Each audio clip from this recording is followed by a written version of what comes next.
High friends, welcome back to my channel. আর এখন আমি তোমাদের জন্য রিভিউ করব মির্জা ছবির ট্রেলারে, যেটা কিছুক্ষণ আগেই রিলিজ করেছে দেব এন্টারটেনমেন্ট ভেঞ্চার্সের ইউটিউব চ্যানেলে এটাকে রিলিজ করা হয়েছে।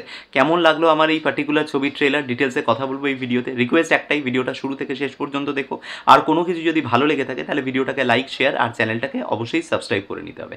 তো দেখো, মূলত এই যে ছবিটা মির্জার, এই ছবিটা কিন্তু একটা বলতে পারো যে সাংঘাতিক একটা এক্সপেকটেশন বিল্ড আপ করছে, কারণ এরকম একটা মাস কমার্শিয়াল মুভি বাংলাতে কিন্তু দীর্ঘদিন আসেনি। তো সেক্ষেত্রে 10th অফ দিস মান্থ, মানে তোমার 10th of upcoming month April, এটা কিন্তু খুব ইম্পর্টেন্ট একটা ডেট হতে চলেছে। কারণ এই ছবিটার উপরে কিন্তু বাংলার কমার্শিয়াল ছবি ভবিষ্যতে কী স্কেলে বানানো হবে বা কতটা বানানো হবে সেটা অনেকটাই নির্ভর করছে।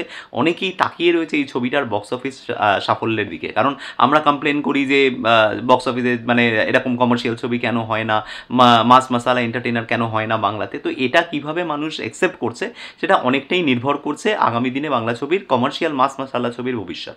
তো যাই হোক, চলে আসবো ট্রেলার প্রসঙ্গে। তো ট্রেলারটা দেখো, ট্রেলার বলার আগে আমি একটা কথা বলবো, সেটা হচ্ছে যে এই ছবির আমার সবথেকে যেটা ভালো লেগেছে সেটা হচ্ছে এই ছবির কাস্টিং। প্রত্যেকটা চরিত্রে যাদেরকে কাস্ট করা হয়েছে, সেটা ধরে নাও যে চরিত্রটায় মানে ঐন্দ্রিলা যে ক্যারেক্টারটা প্লে করছে, সেটা শুধুমাত্র একটা ফিমেল, বলতে পারো যে একটা প্রিটি ফেস, তাকে শুধু রাখতে হবে ছবিতে, কমার্শিয়াল মুভিতে যেরকম থাকে সেরকম না। তাকেও কিন্তু এখানে যথেষ্ট স্ক্রিন প্রেজেন্স, ইম্পর্টেন্স এবং সাথে অ্যাকশন, যেটা এই ট্রেলারের মধ্যে দেখা গেল। আমি ওভারঅল অঙ্কুশের অ্যাকশনের থেকেও আমার কিন্তু ঐন্দ্রিলার ওই অ্যাকশন সিকোয়েন্সটা সব থেকে ভালো লেগেছে।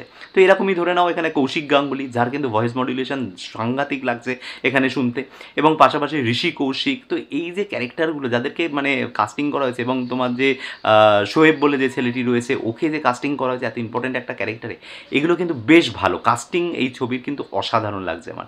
এবং সেকেন্ড যেটা বললাম অ্যাকশনের ব্যাপারটা। থার্ড যেটা বলবো সেটা হচ্ছে যে ছবিতে যে ব্যাকগ্রাউন্ড স্কোর এবং তার সাথে যে গানটাকে ইউজ করা হয়েছে, ওই গা ছমছম কী হয় কী হয়, মানে এই গানটাকে বাংলায় এত একটা পুরনো গান, আশা ভোসলের গাওয়া, সেই গানটাকে এত সুন্দরভাবে ট্রেলারের শুরুতে কিন্তু প্লেস করা হয়েছে।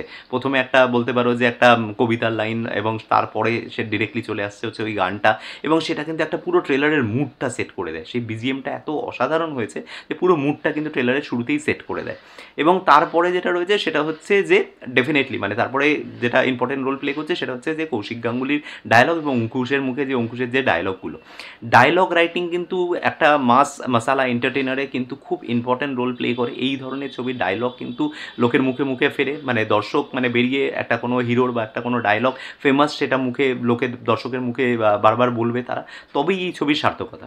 এই ছবিতে কিন্তু সেই ডায়লগসগুলো আছে, সেই জায়গাগুলো রয়েছে, যেটা কিন্তু ট্রেলারের মধ্যেও দেখানো হয়েছে। তো সেটাও খুব ইম্পর্ট্যান্ট একটা রোল প্লে করছে। এবং পাশাপাশি যেটা বলবো সেটা হচ্ছে যে এই ছবিতে কিন্তু আবারও বলছি ক্যামিও আছে, এবং সেটার কিন্তু হিন্টস দিয়ে দেওয়া হয়েছে। সেটা দেবের রয়েছে কি জিতের রয়েছে, প্রসেনজিতের রয়েছে, কার রয়েছে না রয়েছে ডিটেলসে যাচ্ছি না, সেটা এক্ষুনি এক্সামিন করার কোনো দরকারও নেই। তবে যে ক্যামিও আছে সেটা কিন্তু হিন্টস দিয়ে দেওয়া হয়েছে।